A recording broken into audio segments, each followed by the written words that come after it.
Hello guys, good morning, good morning. So, I'm just explaining the question that I have for one of my followers and friends.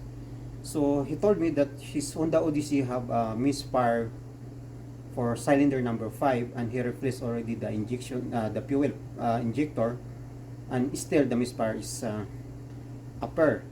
So, don't replace the fuel injector unless you check it.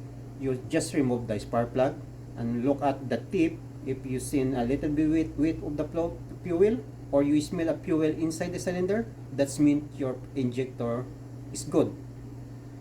Uh, for the ignition coil, number 2 cause, you can determine if the ignition coil is not working by getting the ignition coil to the replacing to the other cylinder, that's swapping. If if the misfire is transferring, that means the ignition coil is not working. Spark plug is easy to determine. For number 3, you just look the gap for the spark plug and you can see already the difference and it's not working.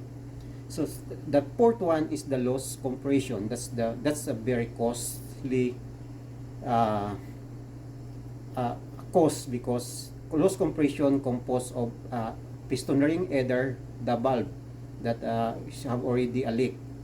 So that's all guys. Thank you so much for watching us.